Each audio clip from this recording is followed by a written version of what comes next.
Lockdown में छूट para संक्रमण रोकने के साथ सिस्टम को पटरी पर लाना भी हमारी प्राथमिकता होनी चाहिए। पाई लॉकडाउन में छूट देने की कार्य योजना सोच समझकर बनानी होगी। पाई पैरा कोरोना संक्रमण और देश भर में जारी लॉकडाउन से निपटने को लेकर राज्य के मुख्यमंत्रियों का प्रधानमंत्री मोदी जी से जो संवाद हुआ उससे एक बात तो साफ हो गई है कि अर्थव्यवस्था पर पड़ रहा दबाव लंबे समय तक लॉकडाउन जारी रखने की अनुमति नहीं देता। पाई पैरा साथ ही यह भी है कि 3 मई को खत्म होने जा रहे लॉकडाउन 2 के बाद लॉकडाउन 3 के स्वरूप पर भविष्य को रणनीति और फैसले भी राज्यों के आकलन पर ही निर्भर रहने वाले हैं। पाई पैरा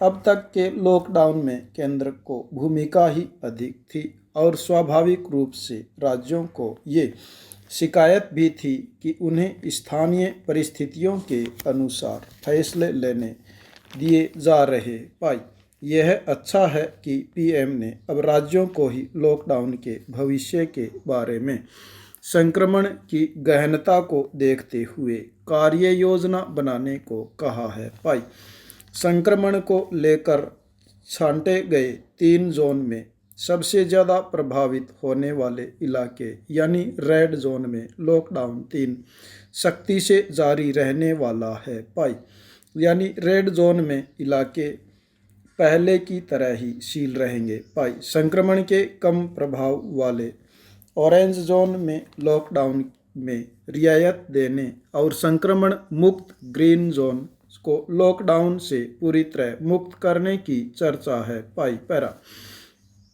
लंबे लॉकडाउन से उपजे हालात के बीच व्यापक राहत उपायों की दरकार है, इस बात से इनकार नहीं किया जा सकता। पाई लेकिन यह ज़रूर देखना होगा कि जहां रियायत दी जानी है उस इलाके में संक्रमण न फैलने की पुख्ता व्यवस्था कर ली गई हो। पाई क्योंकि जरा सी लापरवाही से ग्रीन जोन के ऑरेंज जोन में और ऑरेंज जोन के रेड जोन में बदलने के खतरा बना रहेगा। पाई खास तौर से ऐसे वक्त में जब देश में कोरोना संक्रमण जांच की रफ्तार अभी ज़रूरत के मुताबिक नहीं है। पाई अभी रेड जोन में यही इलाके हैं जहां संदिग्धों के सामने आने पर जांच का काम अपेक्षाकृत तेजी से हुआ। पाई ऐसी आशंका अब भी है जांच के अभाव में कई इलाकों में संदिग्धों का हमें पता ही नहीं। यह भी सही है कि इस महामारी से निपटने के लिए जन जागरूकता सबसे ज़्यादा ज़रूरी है, क्योंकि एक जने की लापरवाही ही सैकड़ों को इस जानलेवा वायरस से संक्रमित कर सकती है। पाई हालात पर काबू किए बिना किसी भी तरह की छूट कहीं भी लेने या देने नहीं पड़ जाए, इस आशंका को भी जेहन में रखना होगा। पाई हुए उक्त सिस्टम को पटरी पर लाना भी हमारी प्राथमिकता होनी चाहिए। पाई पैरा राज्यों को लॉकडाउन में छूट देने की कार्य योजना सोच समझकर बनानी होगी। पाई खास तौर से एक जोन से दूसरे जोन में आवागमन को अनुमति देते वक्त पाई विमान और रेल सेवाओं को तो फिलहाल रद्द करना ही ठीक महसूस होता है। पाई लंबे लॉकडाउन के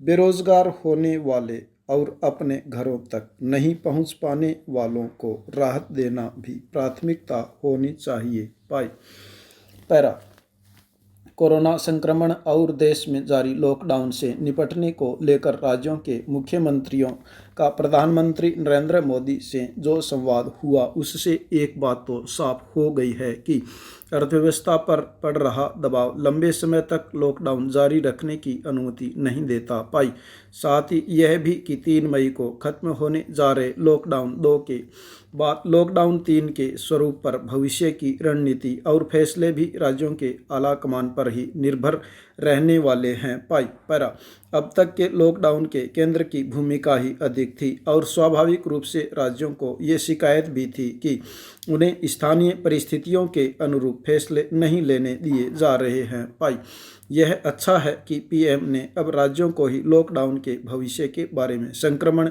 की गहनता को देखते हुए कार्य योजना बनाने को कहा है। पाई पैरा संक्रमण को लेकर छांटे गए 3 जोन सबसे ज़्यादा प्रभावित होने वाले इलाके यानी रेड जोन में लॉकडाउन 3 सख्ती से जारी रहने वाला है। पाई पैरा यानी रेड जोन में इलाके पहले की तरह ही सील रहेंगे। पाई संक्रमण के कम प्रभाव वाले ऑरेंज जोन में लॉकडाउन में सियासत तथा रियायत देने वाले संक्रमण मुक्त जोन होंगे। लॉकडाउन में पूरी तरह मुक्त करने की चर्चा चल रही है। लंबे लॉकडाउन से उपजे हालात के बीच व्यापक राहत उपायों की दरकार है, इस बात से इनकार नहीं किया जा सकता, लेकिन यह जरूर देखना होगा कि जहां रियायत दी जानी है उसको इलाकों में संक्रमण न फैलने की पुख्ता व्यवस्था कर ली गई तो, क्योंकि उस जरा सी लापरवाही से ग्रीन जोन के ऑरेंज जोन में और ऑरेंज जोन के रेड जोन में बदलने का खतरा बना रहेगा, खास तौर पर ऐसे वक्त में जब देश में कोरोना संक्रमण जांच की रफ्तार अभी ज़रूरत के मुताबिक नहीं है। अभी रेड जोन में वही इलाके हैं जहां संदिग्धों के सामने आने पर जांच का काम अपेक्षाकृत तेजी से हो रहा है। आवागमन की अनुमति देते वक्त पूरा ध्यान रखना पड़ेगा। रेल, बस, विमान सेवाओं को तो फिलहाल रद्द करना ही उचित रहेगा।